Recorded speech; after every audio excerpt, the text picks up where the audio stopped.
Bem-vindos ao podcast de Inspiração para uma Vida Mágica, versão isolamento social, Exato. episódio não sei quantos. Exato. Sim.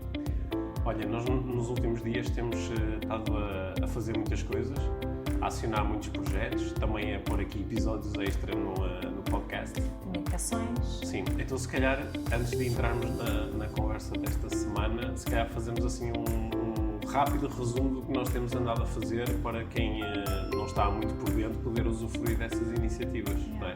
Nós pusemos de pé o Kit Mental e Emocional, o curso de Introdução ao Desenvolvimento Pessoal.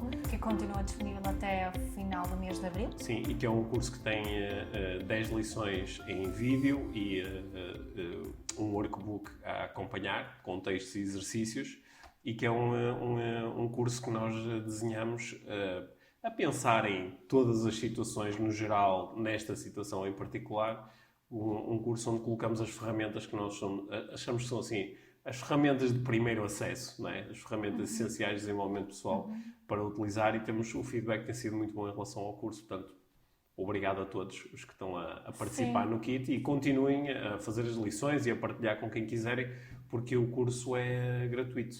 Exato. E Sim. continuará gratuito. Sim, até ontem estavam 7.000 alunos inscritos, o que é, sério? sim, que é muito bom. Sim. Que bom. Depois, nós optamos por lançar aqui no podcast já 2 meditações. Uma que eu construí assim a pensar muito nestas últimas semanas. Para conseguirmos encontrar o nosso centro. O nosso centro, e uma que tu já utilizas habitualmente, a meditação meta, né? Para despertar aqui a nossa... Sim, não é uma meditação que eu fiz especificamente isto, é mesmo uma meditação muito comum de mindfulness, portanto não é da minha autoria, é esta forma em particular, é minha, mas não foi nada eu que inventei. E que serve para despertar a nossa bondade e a nossa Ao contrário compaixão. do teu de centro, foste tu que inventaste. Sim. E para além disso, nós também lançamos 2 projetos mais recentemente,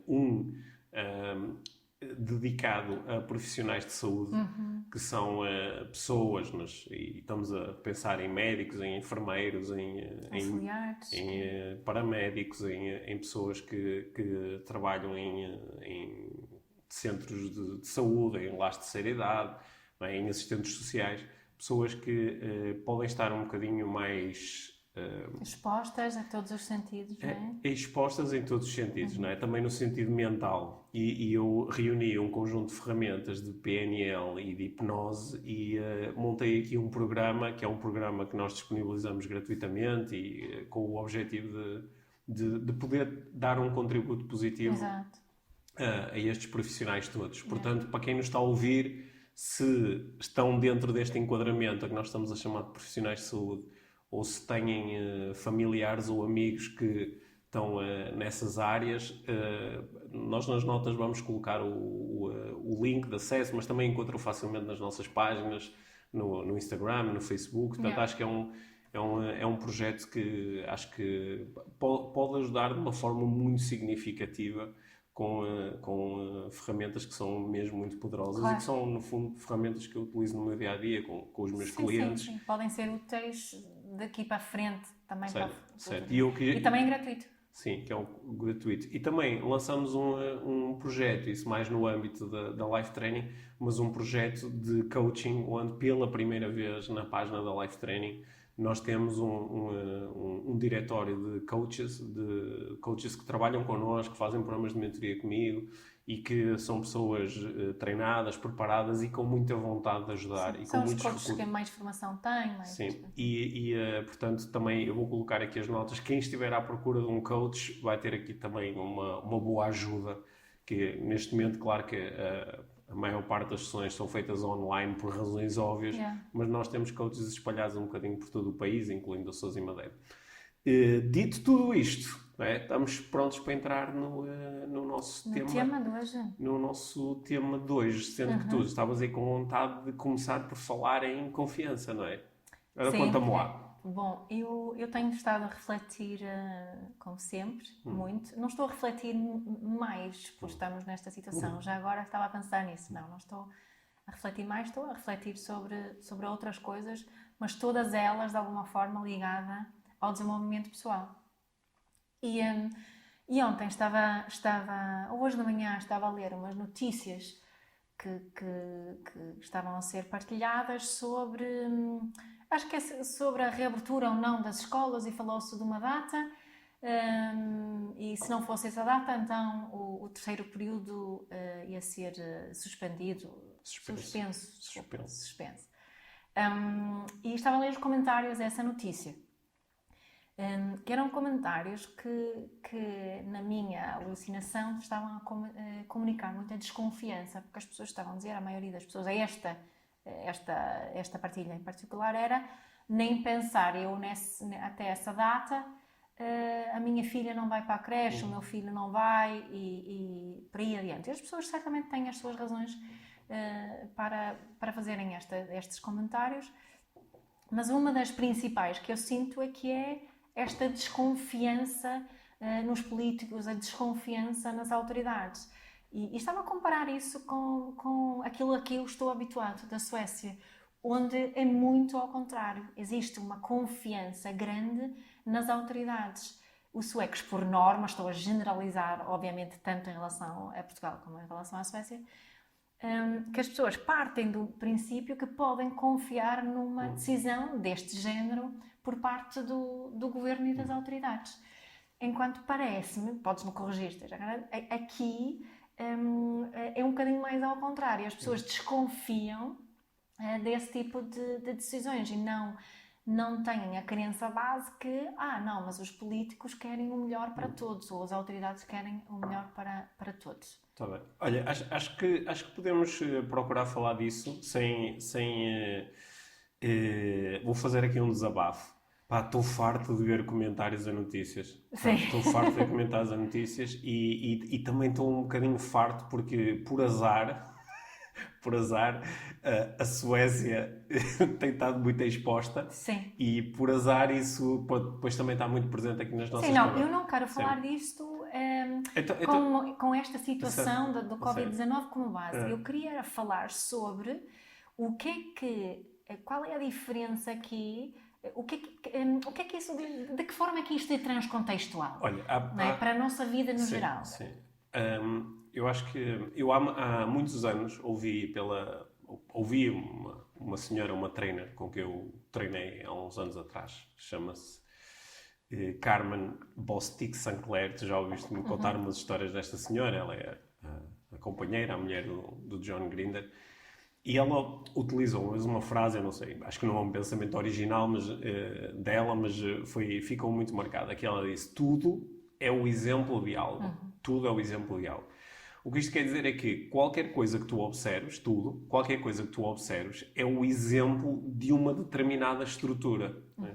Portanto, quando tu observas alguém a demonstrar confiança ou falta de confiança em relação a uma coisa em particular, aqui era em relação a uma coisa em particular, em princípio, isso é o exemplo de uma estrutura mais abrangente, ou qual foi a palavra que tu utilizaste? Transcontextual, ou seja, que tende a estar presente em mais contextos. E nós, claro que há aqui algumas exceções à regra, não é? Tu podes dizer, olha, eu habitualmente, o meu programa base ou a minha estrutura base é de confiança, mas em relação a uma coisa em particular que eu tenho muita dificuldade em sentir confiança. Ou tive uma experiência em particular nesta situação que faz com que desconfie, não é? Ou em relação a uma pessoa em particular. Mas ainda assim, eu acho que quem nos está a ouvir pode fazer este exercício, não é? Que é quando vocês ouvem alguém a mostrar, por exemplo, até podemos dar exemplos mais óbvios do que esta confiança ou desconfiança. Por exemplo, quando alguém diz, isto vai correr mal, sendo isto qualquer coisa, vamos lançar um projeto, vamos avançar com uma nova ideia, vamos mudar alguma coisa. Isto vai correr mal. Esta frase, isto vai correr mal, é o exemplo de uma estrutura, que é aquilo a que nós chamamos normalmente a estrutura pessimista. Normalmente, a pessoa que diz isto vai correr mal não é um habitual otimista que nesta situação em particular se sente pessimista. Normalmente, quando nós vamos explorar, dizemos, de facto, esta pessoa tem uma tendência para se relacionar com as várias ideias e projetos e alternativas e mudanças na sua vida de uma forma pessimista. Portanto, é isto que quer dizer tudo é o exemplo de algo. Certo. Não é? E, portanto, eu acho que, de facto, em momentos onde há mais emoção, há mais perigo, não é? Ou as coisas parecem mais importantes. Nós, mais do que começarmos a operar com programas diferentes, nós tendemos a expor mais os nossos E programas. reforçá-los muito, não Sim, é? acabamos por reforçá-los. Aliás, alguns desses programas originalmente podem ter sido criados em momentos de muita tensão, não é? E, se calhar um dia aconteceu uma coisa que fez com que a partir daí eu ativasse o programa pessimista ou o programa otimista. Sim, e também pela forma que fomos educados. E em relação a esta situação da confiança em particular, eu como hobby investigator, né? como investigadora amadora, mas observando a forma que os adultos se relacionam com as crianças nos países nórdicos comparado com aqui, o programa que se corre é de confiança, não é? A nossa própria filha, eu acho que eu já partilhei isto aqui no podcast, a nossa própria filha uma vez disse-me isso, acho que tinha uns 9 anos, e ela tinha passado um dia na escola com uma amiga sueca, e ela quando voltou desse dia estava muito contente, e estivemos a falar sobre como é que o dia que tinha corrido, e ela disse-me assim: mamãe, sabes qual é a grande diferença entre Portugal e a Suécia? É que na Suécia confia-se muito mais nas crianças.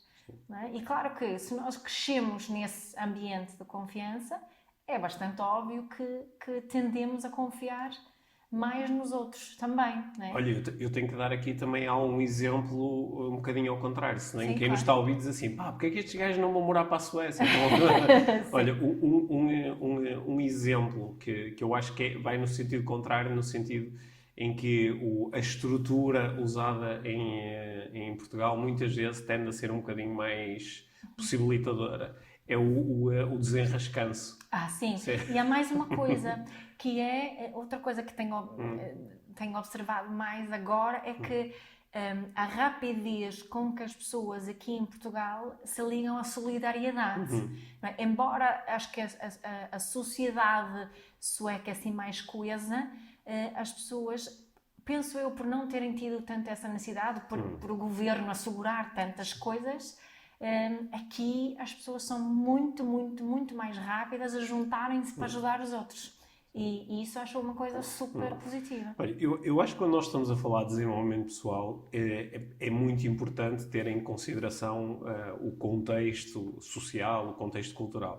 Só que também corremos aqui um risco às vezes, não é? Que é eu sentir que, ok, eu sou o produto da minha sociedade, da minha cultura, portanto eu sou assim porque sou português, ou eu sou assim porque sou sueco, ou eu sou assim porque sou americano.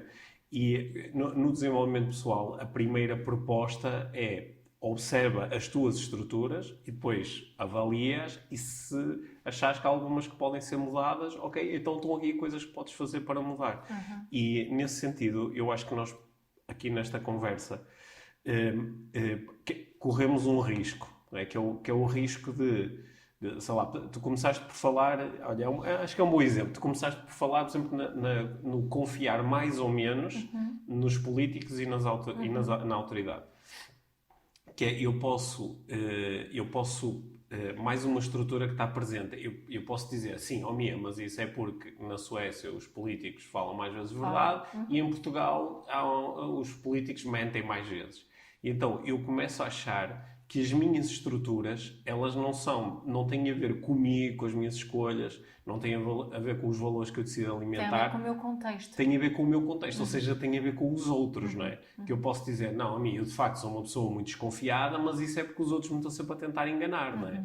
Eu sou uma pessoa, por exemplo, sou um chefe muito desconfiado, pá, porque não se pode confiar nas pessoas que elas só querem aldrabar e não querem fazer nada. Yeah. Então eu encontro no comportamento dos outros a justificação para fortalecerem-me, não é? para os meus programas. Quando aqui uma das coisas que nós podemos, um dos prismas que nós podemos adotar aqui quando falamos de desenvolvimento pessoal, é que esta apreciação que tu fazes sobre os outros, ela é mais produto dos filtros que tu já tens instalados do que propriamente aquilo que os outros estão a fazer ou a dizer. E são produtos destes filtros e também da forma como tu te relacionas contigo mesmo. Utilizando o exemplo da confiança, eu agora por acaso não me lembro quem que disse isso foi o Jesper Juhl, se foi outra pessoa que ouvi dizer esta questão da confiança, em que até confiares em ti mesmo, não vais poder confiar nos outros. E isso também é interessante pensarmos nisso. Até porque relembra-te, tudo é o exemplo de algo. Exato. Portanto, se eu não confio nas outras pessoas, isso também, utilizando aqui a lógica, eu faço parte das pessoas. Exato. Logo, se eu não confio nas pessoas, também não confio em mim, não é? Embora, por norma, quando dizemos isso, não se pode, hoje em dia, não se pode confiar em ninguém. Quem diz isso, não falar... Mais uma vez, um estímulo para quem nos está a ouvir ou para quem nos está a ver. Reparem lá, as pessoas nas vossas vidas que mais vezes recorrem a expressões como isto é tudo uma camada de aldrabões ou isto é tudo uma camada de gatunos, são ou não bons exemplos de ser um aldrabão e de ser um gatuno, não é? Quando as pessoas dizem, isto agora, as pessoas só querem saber de si próprias. Normalmente quem diz isso está também a ativar comportamentos muito egoístas, não é? Ou quando, assim, dando um exemplo contrário, quando alguém diz assim, as pessoas são incríveis, adaptam-se e rapidamente conseguem ser solidárias. Normalmente a pessoa que está a dizer isto também está a correr este programa de se adaptar rapidamente e de ser solidária, não é? Isto é mais uma aplicação do tudo é o exemplo de algo, não é? Aquilo que eu digo em relação aos outros também é o exemplo daquilo que eu digo em relação a mim próprio, mesmo que seja lá muito lá no inconsciente. Sim. E há aqui mais uma questão que gostava de levantar em relação a esses programas que nós corremos e os exemplos que são, é também começarmos a observar como é que me sinto quando corro esse programa, não é? Sim. Como é que eu me sinto quando estou constantemente a desconfiar? Como é que eu me sinto quando estou constantemente a julgar? Como é que eu me sinto quando estou a ser solidário? Sim. Né? E em que outras áreas de vida posso reforçar isso? Porque acho que às vezes temos coisas que poderiam ser um exemplo maior de algo. Faz sentido isto que estou a dizer? Sim. Porque eu acho que há muita gente que consegue se ligar à solidariedade, mas ao mesmo tempo são muito desconfiadas. Sim. Mas eu acho que isso é uma das razões pelas quais alguns programas, como o programa da desconfiança contínua, ou o programa do julgamento, esses programas, em termos de desenvolvimento pessoal, eles são uma porcaria. Porque quando eu estou a julgar os outros, eu sinto-me um cocó, não é? Quando eu estou a dizer, este cara não sabe fazer nada, eu sinto-me mal, não é? Internamente, ninguém faz isto a sentir-se bem. Exato. Não é? Está-se a sentir mal. E como eu me estou a sentir mal, e ainda por cima estou aqui a viver uma ilusão, que é eu sinto mal por causa de quê? Por causa destas pessoas, ou por causa deste comportamento.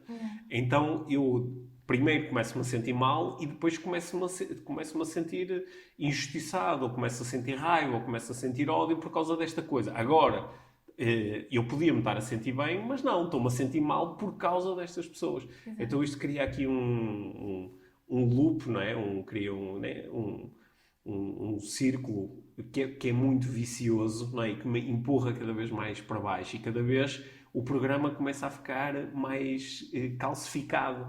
É por isso que estas transições não são muito fáceis de fazer, não é? Alguém que está há 20 ou 30 anos a viver estes programas tem dificuldade em de um momento para o outro dizer ok, olha, isto não me serve, ser pessimista, ser negativo, ser julgador, ser desconfiado, isto não me serve, vou mudar agora. Yeah. Esta mudança não é muito fácil, até porque no momento em que eu decido mudar, eu também desconfio da minha capacidade de mudar. Não é? Yeah. E portanto estes programas são mesmo, e nós já temos explorado aqui algumas vezes no podcast a dificuldade que é, por exemplo, manter relações familiares ou românticas ou de amizade ou profissionais com pessoas que correm estes programas todos, porque estes programas são muito desgastantes para o indivíduo primeiro, porque ele desgasta-se muito, a sua saúde normalmente acaba por pagar o preço. E depois desgasta muito os relacionamentos, desgasta muito as pessoas à sua volta. É giro começarmos a observar. Uma forma interessante para observarmos quais os programas que corremos é através da forma como reagimos às coisas que vemos nas redes sociais e os comentários que fazemos. Mas não precisamos necessariamente escrever comentários, podem ser comentários internos que fazemos aquilo que estamos a ver, não é? E esta tomada de consciência, acredito eu, que é um dos primeiros passos para nós podermos mudar esses programas, não é? Sim. Mas é uma boa forma de... E eu próprio noto isso, por exemplo, há algumas coisas que despertam mais em mim do que outras. É engraçado tu dizes eu próprio. Eu própria. Sim. E é meio português. É. Sim. Eu acho que a partir desse momento nós temos aqui dois caminhos, não é? A partir do momento em que reparamos nisso e nos tornamos mais conscientes. Lá estamos nós outra vez a ir para um primeiro passo que é o prestar atenção e tomar consciência de que nós temos dois caminhos. Há um caminho assim, há um caminho mais iluminado, que é eu desligar-me dos meus mecanismos de julgamento. Ou entender que quando estou a julgar os outros, se calhar estou meio a julgar a mim próprio. Aquilo que me irrita nos outros é aquilo que me irrita em mim. Né? Há um caminho assim mais iluminado, que é eu fazer este trabalho interior, que é um trabalho de desenvolvimento pessoal, fazer um trabalho interior que me permite, no futuro, perante uma mesma situação, eu sentir-me completamente diferente. Este é sim um caminho mais iluminado. E assim, há áreas na minha vida onde eu sinto que fui conseguindo fazer isto, mas há outras áreas onde continua a ser muito difícil. E às vezes assim, há um atalho que não resolve as coisas a prazo, mas às vezes no curto prazo ele é muito importante, que é, então vou deixar de lidar com esta pessoa, vou deixar de lidar com este input, não é? Eu acho que é isso que faz com que algumas pessoas digam, olha, agora durante algum tempo eu não vou ver notícias, ou durante algum tempo, pá, eu não vou falar com este meu amigo, ou agora durante algum tempo vou suspender esta pessoa aqui do meu feed, ou vou retirar esta pessoa da minha lista de contactos, não vou expor isto, ou pá, não vou ver mais esta série, ou não vou ver mais este tipo de filmes, ou não vou ter mais este tipo de conversa, ou não vou fazer mais esta pergunta a esta pessoa, porque sempre que eu faço esta pergunta, depois lido com coisas muito tóxicas e depois tenho que estar aqui a fazer um trabalho interno. Às vezes, no curto prazo, nós podemos só dizer assim, olha, agora, até eu ter mais recursos, não vou lidar com isto. O que também é uma opção legítima, embora no longo prazo não deixa de ser só uma fuga, não é?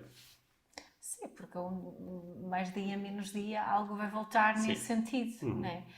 Mas para mim, essa estratégia, em alguns momentos, é mesmo muito importante. Como agora, por exemplo. Também depende dos recursos que eu tenho, não é? Porque eu às vezes sinto que tenho recursos para lidar com certas situações e há outros momentos onde tenho menos recursos. Claro. E então não estou e posso só, sei lá, às vezes eu respondo à maior parte das mensagens que me enviam através das redes sociais, mas às vezes há situações onde alguém manda-me uma mensagem e eu digo, eu não tenho recursos para lidar com isto agora. Por exemplo, esta pessoa está a ser agressiva, ou está numa fase muito desesperada, ou está a querer sugar a minha energia e agora não quero lidar com isto, não estou com recursos para isto. E acho que também é uma opção legítima, não é? Claro. Que é nós também cuidarmos um bocadinho de nós e cuidarmos um bocadinho também do nosso próprio sistema, não é? Senão também nos desgastamos muito. Claro. Eu acho que isso é fundamental, gerir isso, para conseguirmos ser mais conscientes depois nessas escolhas que fazemos. Tem a ver com criar aquele espaço entre emoção e reação e às vezes precisamos de mais espaço do que outras vezes, não é? E estar a... Eu sinto isso muitas vezes, o espaço entre emoção e reação é demasiado pequeno para o meu bem e para o bem dos outros. Então, as estratégias que eu procuro escolher são estratégias que me permitem aumentar o espaço entre emoção e reação. E assim eu entendo melhor quais são as melhores opções, quais são as opções mais sustentáveis. Né? E sem essa tomada de consciência, principalmente em situações de stress ou situações que estou mais angustiada, ou mais frustrada, mais cansada, e este espaço diminui muito, as minhas escolhas comportamentais e de comunicação e os pensamentos que tenho tendem a ser muito pouco sustentáveis, não é? Sim. Eu acho que nós podemos perceber muito bem isto dentro dos nossos relacionamentos, não é? Eu, por exemplo, aqui em relação à nossa família, em relação a ti, em relação aos nossos filhos, há momentos onde eu me sinto com tantos recursos que parece que vocês podem literalmente fazer o que vos apetecer, podem pegar comigo, podem ser um gigante de chatos, podem ser extremamente injustos, e eu tenho recursos para lidar com isso tudo. E há momentos onde, por exemplo, basta tu olhares assim para mim de lado que isso já gera em mim uma irritação incrível, não é? E também eu ganhar consciência disso, às vezes permite-me ser um bocadinho mais, como é que eu ia dizer, mais tático em relação, olha, agora eu não tenho muitos recursos para lidar com esta situação. Então, se calhar, o ideal é, ou por exemplo, mostrar a outra pessoa que eu agora não tenho recursos para isto, desde que isto não se transforme numa estratégia, num evitamento, Ou então posso simplesmente afastar-me e evitar que este momento aconteça agora, não é? Ou então ter 30 segundos onde posso respirar fundo e conectar-me outra vez com os meus recursos, não é? Fechar os olhos e conectar-me outra vez com as minhas intenções. O que me leva aqui a outra estrutura, que acho que encaixa aqui no tudo é o exemplo de algo. Que é uma das estruturas que eu noto que está mesmo muito presente no desenvolvimento pessoal, é a estrutura de eu me focar naquilo que eu não quero. É uma estrutura mesmo muito presente, não é? Que é, eu foco-me naquilo que eu não quero, eu foco-me naquilo do qual eu me quero afastar, não é? Eu não quero estar com pessoas estúpidas, eu não quero sentir-me inseguro, eu não quero ser aldrabado, eu não quero ser traído, eu não quero ser magoado, eu não quero morrer, eu não quero estar doente, eu não quero ser despedido. E esta estrutura é uma estrutura que eu observo muitas vezes e que é uma estrutura que, do ponto de vista de desenvolvimento pessoal, é muito danosa para o próprio. Porque quando eu me foco naquilo que eu não quero, eu para o meu sistema entender o que é aquilo que eu não quero, necessita de se focar primeiro nessa coisa, certo, para depois procurar encontrar aquilo que seria o seu oposto ou aquilo que seria a sua ausência. E é muito mais eficiente, em vez desta estrutura, eu usar a estrutura de o que é que eu quero. Exato. Eu quero ser respeitado, eu quero ter dinheiro, eu quero ter o meu emprego, eu quero ter quero sentir amor, eu quero ter segurança, eu quero ter saúde. Esta estrutura é muito mais direta, é muito menos desgastante e coloca-nos mais rápido em contacto com a nossa criatividade, que é como é que eu, de uma forma criativa, posso chegar onde eu quero chegar. E é mais difícil quando eu não quero. Eu não quero estar doente. E para eu entender isto, tenho que pensar em todas as formas de estar doente. Tenho que pensar no que é que significa estar doente. Tenho que pensar nas razões pelas quais eu não quero estar doente. Porquê é que eu não quero estar doente? Porque se eu estiver doente, a minha família tem que cuidar de mim e depois não vou ganhar dinheiro e depois vou-me sentir mal e depois já não posso ir de férias e depois já não posso fazer isso. E estas coisas todas, elas, no meu sistema, elas começam cada uma delas a trilhar o seu caminho e a gerar um resultado emocional. É por isso que, mais um exercício para quem nos está a ouvir, se vocês têm à vossa volta pessoas que são muito focadas naquilo que não querem, reparem como essas pessoas normalmente têm um semblante carregado. É porque elas estão a sentir continuamente o peso das coisas que não querem. E às vezes nós podemos ajudar-nos a nós e aos outros só dizendo assim, ok, isto é o que eu não quero. Então o que é que eu quero em vez disto? Que é uma pergunta que permite redirecionar. Eu imagino que tu também observes isto. Sim. Então na parentalidade isto está super presente. O foco daquele comportamento que os pais não querem, não é? Além de ser muito específico em coisas que têm pouco interesse, na realidade é muito limitador e é muito destruidor para as relações, não é? Se eu comunicar contigo e a única coisa que digo não quero que faças isso, não quero que faças aquilo, a nossa relação fica muito intoxicada por este tipo de pensamentos, esse tipo de instruções, não é? Portanto, e é igual com os nossos filhos. Não faças isso, não tocas aí, não corras, não te levantes, não é? Portanto, isso... Além que, não sei se isto que eu vou dizer se é um bocado abusivo, mas parece quase que quando eu começo a dizer muito que não quero uma coisa, parece que há assim há uma fantasia mórbida de que essa coisa aconteça, sabes? É como o exemplo clássico é aquela pessoa que, por exemplo, num relacionamento diz eu não quero ser traído, eu não quero ser traído, eu não quero ser traído, eu não quero ser traído. E como eu não quero ser traído, onde é que eu começo a colocar a minha atenção? Na verificação de se estou ou não a ser traído, não é? E essa verificação em si, ela aumenta a probabilidade da outra pessoa ficar farta de maturar e de facto isso vir a acontecer. Ou quando alguém diz eu não quero magoar-me, eu não quero magoar-me, eu não quero magoar-me, instala-se aqui uma coisa meio tóxica, que é como eu não me quero magoar, eu estou continuamente a verificar se estou ou não magoado. o que coloca aí toda a minha atenção, não é? E acaba muitas vezes por gerar o resultado que eu não quero. E curiosamente, quando isso acontece, quando a pessoa acaba por viver aquilo que não queria, há ali uma cena de, estás a ver, pá, eu tinha razão. Eu já sabia. Não, isto é mesmo mau, não é? Ainda bem ainda bem que eu andei a pensar nisto, ou por isso é que eu não queria isto, porque isto é mesmo mau, não é? Faz-me lembrar uma história muito pateta, mas que eu acho que é uma metáfora de que eu me lembro muitas vezes, não é? Que é o homem que vai na rua e ele para, assim, porque vê no passeio uma coisa que lhe parece ser um cocó de cão, não é? E ele, à distância, diz assim, uau, parece mesmo um cocó de cão, não é? E aproxima-se e vê assim muito próximo e diz, não, parece mesmo um cocó de cão. E cheira assim, quase a encostar lá o nariz e diz, não, e cheira mesmo a cocó de cão. E chega ao ponto de pôr lá assim um dedinho e levar o dedinho à boca e diz, e sabe a cocó de cão? Porra, ainda bem que eu não calquei. Às vezes nós estamos tão focados naquilo que nós não queremos que mesmo não chegando a lidar verdadeiramente com a situação, nós lidamos com ela internamente, claro. Não é? Morremos 1000 mortes antes de algum dia lidarmos de facto com a morte. E acho que em termos de desenvolvimento pessoal, tudo é o exemplo de algo. E focar numa coisa que eu não quero, normalmente é o exemplo de onde é que eu ando a colocar o meu foco. Nas coisas que eu não quero. Okay? E eu remeto-me para mim e para a minha experiência. Eu às vezes começo-me a focar naquilo que eu não quero. Yeah. Principalmente, não em coisas muito grandes, mas em coisas pequenas.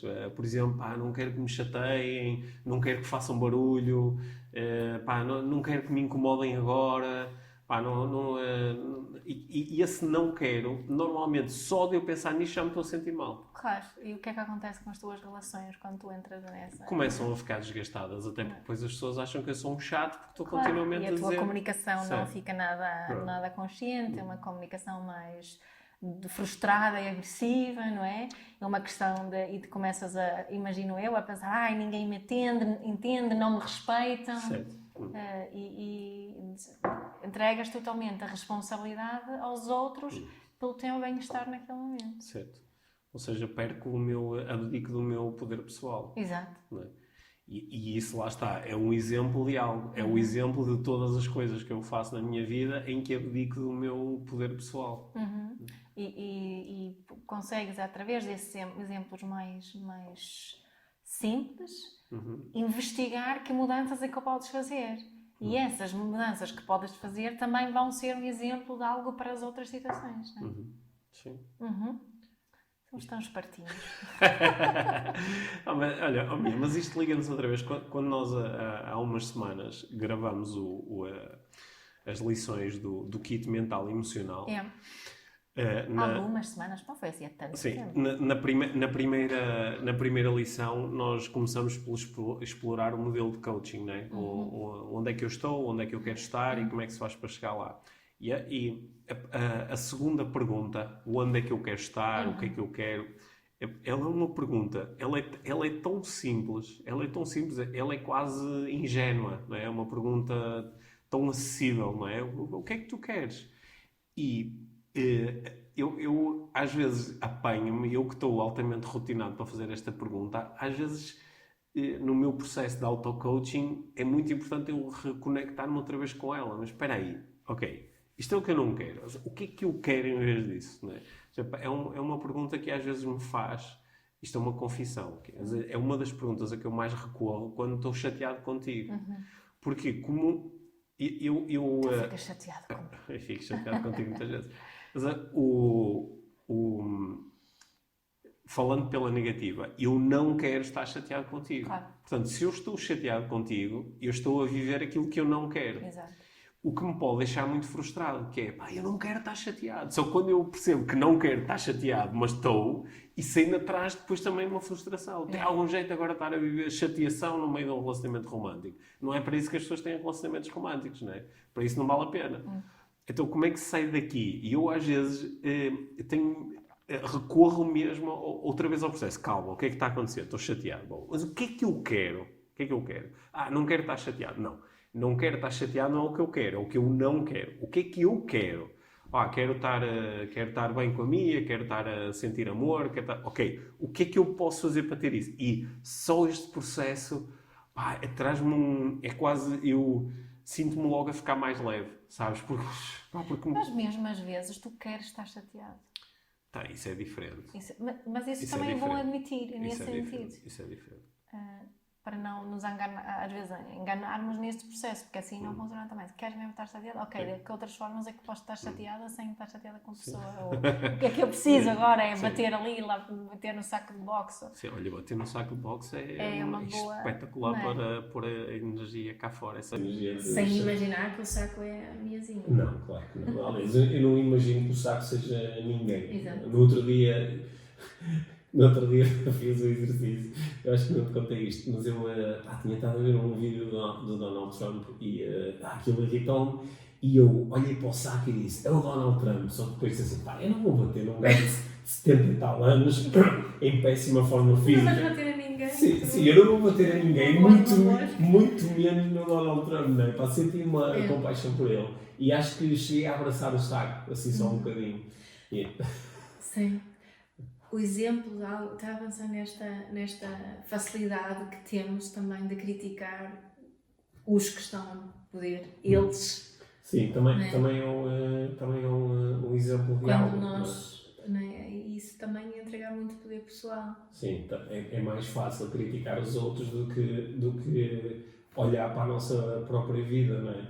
Eu tenho pensado muito sobre isto, que é, eu vejo pessoas a criticarem de forma muito forte, não é? Muito profunda, muito agressiva até, a criticar quem está à frente de uma nação. E às vezes são pessoas que dizem assim, mas eu até conheço um bocadinho da vida desta pessoa e esta pessoa não consegue, tem dificuldade em gerir a sua família ou em gerir a sua equipa de trabalho, ou tem dificuldade em gerir a sua saúde, não é?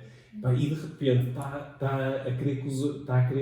a colocar a atenção toda lá fora e a utilizar com os outros um grau de exigência brutal e se calhar isto é mesmo um jogo que é para eu escapar ou a ser também um bocadinho exigente comigo próprio, não é? É mais fácil atacar os outros do que olhar para mim, não é? Isto é um processo lixado às vezes, parar e dizer de que forma é que eu também estou a fazer isto, não é? De que forma é que eu às vezes também não digo a verdade, ou de que forma é que eu às vezes também sou procrastinador, ou de que forma é que eu às vezes também tomo boas decisões porque não refleti o suficiente sobre a situação, não é? Isto é mais difícil de fazer, só que do ponto de vista do desenvolvimento pessoal é muito mais interessante, é uma estrutura muito mais interessante, não é? Sim. E também aqui tenho estado a ver sempre as conferências, desculpa, não vou falar especificamente do Covid, mas o exemplo é tudo mesmo farto disso. É a minha estrutura. É um bom exemplo. É um exemplo de coisas de que eu estou farto. Exato. Que é do Anders Tegnell, que é o epidemiologista do Estado sueco, que todos os dias está a ser atacado mais pela imprensa internacional do que pela imprensa sueca. E ele todos os dias há lá um jornalista alemão que faz a mesma pergunta, que é se a Suécia não está a optar pela estratégia errada, e ele todos os dias está a responder a essa pergunta com calma, com tranquilidade, com respeito, e ele disse, nós achamos que esta é a estratégia certa agora, não quer dizer que não mude no futuro, só no futuro é que vamos poder avaliar isso. E tenho apreciado muito a paciência dele e a pensar que este homem deve ser um homem de o exemplo que ele me está a dar de pessoas que estão a fazer a mesma coisa todos os dias é um bom exemplo para mim, eu vou adotar. Agora imaginei por uns instantes, eu de facto, tu já mostraste, é um senhor está de facto a demonstrar enorme paciência, mas agora imaginei eu depois a sair ali da conferência de imprensa, a chegar a casa e o filhinho me diz assim, papá, o que é hoje jantar? Ele já não aguento mais que eu pergunto. Talvez, sei lá. Não, mas em princípio ele será bom a praticar paciência em outros contextos também, não é? Sim. E de não julgar as perguntas. Ele às vezes disse, pronto, vou repetir o que disse ontem, né? Mas diz isso sempre com muito respeito. E acho que isso é muito giro. Sem aquela necessidade que às vezes ficamos de ridicularizar o outro, ou de mostrar que temos razão, né?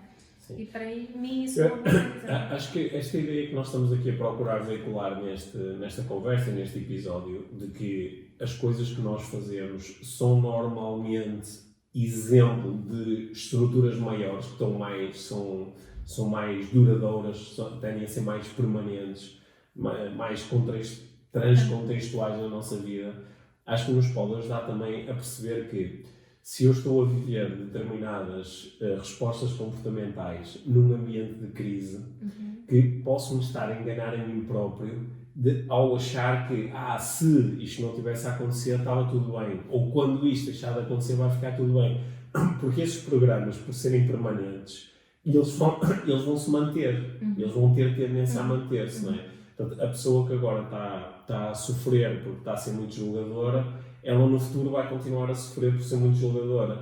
A pessoa que está a sentir muita insegurança porque não confia, ela vai continuar a sentir insegurança porque não confia. E nesse sentido, temos aqui um convite de desenvolvimento pessoal, não é? Que é aprender, ao termos estes comportamentos mais expostos, aprender com eles e tomar boas decisões de, ok, o que é que eu estou a fazer que contribui para eu ter esta resposta comportamental? E o que é que eu posso fazer de diferente? Não é? É um belo convite. A maior parte das pessoas não vai aceitar este convite porque nem vai percebê-lo. Porque a maior parte das pessoas, agora é a minha generalização pessimista, a maior parte das pessoas está tão embrenhada no paradigma mental de eu sinto-me assim por causa dos outros, eu sinto-me assim por causa do mundo, eu sinto-me assim por causa da vida, que não tem sequer espaço para observar o seu processo de liberdade que estavas a falar há pouco. Que eu recebo um estímulo e tenho aqui um tempozinho, um período, por muito pequeno que seja, onde eu exerço a minha liberdade e encontro a minha resposta. A maior parte das pessoas está a anos-luz de poder ainda identificar esse espaço. Portanto, elas acham que tudo o que estão a viver é uma consequência do que está lá fora. Mas há um conjunto de pessoas, há muitas pessoas que nos ouvem, que, pelo contrário, já estão fartos de saber isso. E observam também este espaço, que estão continuamente a revisitá-lo e a utilizá-lo e a ampliá-lo. E acho que há outras pessoas que estão assim numa espécie... A descobri-lo. Estão ali assim num limbo, onde estas coisas podem passar a fazer sentido. E eu acho que essas são as pessoas que vão sair reforçadas deste processo, deste período. Eu tenho estado a brincar com uma ideia, que é parva, eu sei, mas é aquela das ilhas. É para eu ajudar a criar esse espaço, que eu tenho essa ideia. Podíamos ter 3 ilhas. Numa ilha, podemos pôr aquelas todas que não ligam nenhuma. Esta que acham que são os maiores do mundo e que são invencíveis e que isto é tudo uma palhaçada. Eles podem ficar numa ilha. Depois, na outra ilha, podem fazer aqueles que estão a proclamar o Armagedão, ou o Apocalipse, ou aqueles que estão a julgar muitos outros, aqueles que estão no fundo, vão enviar muita compaixão também para essa ilha. Aqueles que estão prontos a matar por comida. Exato. E aqueles que têm uma linguagem muito, muito agressiva em relação a tudo ou mais alguma coisa, e aqueles que têm... aqueles que estão com dificuldade em gerir os seus estados emocionais, para eu ter o meu espaço, era bom eles ficarem nessa ilha, e vamos enviar muito amor e compaixão para essa ilha, assim a distância. E depois, na ilha que ficamos nós que conseguimos, que temos essa intenção, de criar um espaço entre emoção e reação, de procurarmos olhar para a informação que temos neste momento, e onde procuramos tomar as melhores opções para todos, e quem às vezes erra, eu estou a fazer entre aspas, né?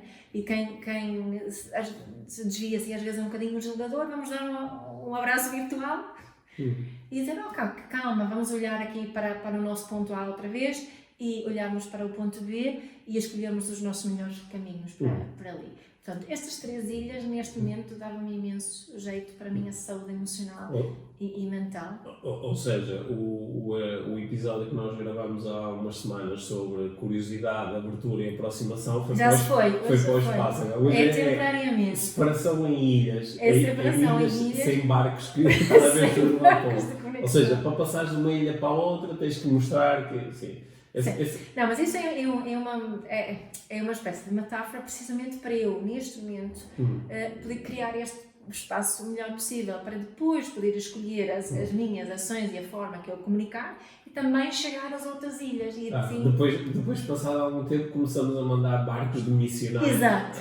Para as outras ilhas. Sim, então peraí, nós na ilha das pessoas, porque a tua divisão em ilhas indicava que havia uma ilha que era claramente... Não, indica que há uma ilha onde eu quero estar. Na ilha onde tu queres estar, quem ouve o podcast IBM, em princípio, pode ir para essa ilha. Sim, é isso? sim. Tá, Mas vamos pôr o podcast IBM para o éter, para os outros poderem apanhar também. Okay. Podemos influenciar. Mas isso... E mais uma vez, que é com muito amor, compaixão, empatia, sempre a ser enviado para as outras ilhas. Mas para eu, neste momento, poder ter a capacidade de comunicar da melhor forma, eu preciso desse espaço, né? E esse espaço, é por isso, como tu estavas a dizer, em relação às redes sociais, é isso que também estás a fazer, não é? Estás a criar a tua ilha, a bolha neste momento, que eu acho que, ao meu ver, é perfeitamente aceitável fazermos isso por períodos, pelo menos, não é? E se eu quero influenciar os outros de uma forma que eu, não é? Isso é a minha análise, o meu julgamento, de uma forma que eu acho que é mais sustentável, então eu preciso, neste momento, eu preciso um bocadinho deste espaço. Quando nos próximos dias, quando eu sentir que estou com poucos recursos e que me estou a sentir chateado por ti, vou dizer, amiga, vai para a tua ilha. Pode ser. Vai para a tua ilha que eu vou ficar aqui na ilha do Sol Ranhoso. Olha, mas eu acho que quem não consegue perceber essa né? E é mesmo, eu percebo muito bem que quem tem muito medo, quem está a tentar agarrar-se às coisas que eventualmente controla, mas a única coisa que nós controlamos somos nós mesmos, não é? Portanto, eu não vou conseguir controlar os outros dando-lhes cabo da cabeça porque deram uma volta ao ar livre que eu acho que eles não deveriam ter dado, porque não é certo, não é? Como uma senhora que li no outro dia... Por muito que eu tenha tentado ao longo desta conversa, tu voltas sempre para... Desculpa. Eu estou farto dessa conversa. Mas pronto. Na minha ilha não se fala sobre isso. Mas na minha ilha, então temos que ter 4, porque na minha ilha é permitido falar. Não, na minha não. É ditadura em relação a isso, é censura. Estou a brincar, olha, acho que gostei desta ideia das ilhas, porque não, é quase como se nós entrevistássemos alguém e disséssemos, olha, há 3 ilhas para o qual é que tu queres ir, isso obrigava a pessoa, se calhar, a focar-se um bocado no que é que eu não quero e no que é que eu quero. Sim. E se calhar dava-nos porque, se calhar mesmo que eu diga, olha, eu estou com muito medo, mas quando me propões que então, eu, nesse caso, vou para a ilha das pessoas que estão cheias de medo, eu acho que não quero estar num sítio onde as pessoas estão cheias de medo. Acho que podia ser uma... Não, porque não estou a dizer que na minha ilha que não haja medo, que não há ansiedade, que não há angústia, que não há incerteza, que não se possa sentir falta. Então a minha ilha é muito melhor. Na minha não há nada disso. Mas ela diz, isto também é permitido, só que com uma consciência em relação ao que se faz com isso, diferente. Né? O que é que eu vou fazer com isso? O que é que eu consigo controlar? O que é que me pode... se eu preciso de mais controle, as pessoas na minha ilha, elas perguntam o que é que eu posso fazer para me sentir mais em controle neste momento, que não implica chatear os outros que estão errados, né? E na minha ilha há assim reina aqui uma aceitação que nos permite entrar em ação consciente e ação sustentável. A tua ilha chama-se Utopia, não é? Pode ser, sim. Não me importa. Olha, acho que com esta tua ideia da ilha, acho que chegamos a um bom porto aqui no nosso episódio. E se calhar, só para terminar, resumir que há aqui umas formas de aceder a essa ilha que tu estás a propor. E uma das formas é ouvir o podcast Inspiração para a Vida Mágica, muitas vezes. Outra das formas é ouvir as nossas meditações, porque elas podem ajudar a encontrar dentro de nós essa ilha, essa bolha, né? Esse local centrado, equilibrado, onde posso praticar bondade e compaixão. Óbvio, isto é uma questão de uma metáfora. Esta ilha pode estar dentro de nós, não é? O kit emocional e mental e emocional, também é uma forma de... É uma forma, porque essas são as ferramentas que nos permitem construir o barquinho que nos leva até essa ilha. Não é? E os outros projetos que nós temos estado a lançar, não é? Mesmo o projeto do coaching, ou trabalhar juntamente com o coach, pode ser alguém que me ajuda a perceber as cartas marítimas e me ajuda a perceber como é que eu vim parar à ilha onde estou e como é que eu posso navegar até porque eu vou uma me ilha relacionar diferente. com as pessoas que vivem nas outras ilhas também, Claro. né? Mas a ideia aqui na nossa ilha é que nós consigamos desenvolvermos de tal forma que a nossa relação com os outros, mesmo que vivam noutras ilhas, pode ser uma relação razoável, boa até, não é? Porque as ilhas estão no mesmo mar. As ilhas estão no mesmo mar, nós estamos todos no mesmo mar. Exato. Não é? Podemos estar em barcos diferentes e em ilhas diferentes, mas nós estamos todos no mesmo mar. É, bom. Vou continuar a sonhar com esta metáfora e ver para onde é que ela me leva. Bom, sim. não sei se faz sentido, não, para mim neste momento pelo menos faz sentido. Obrigado, Mia.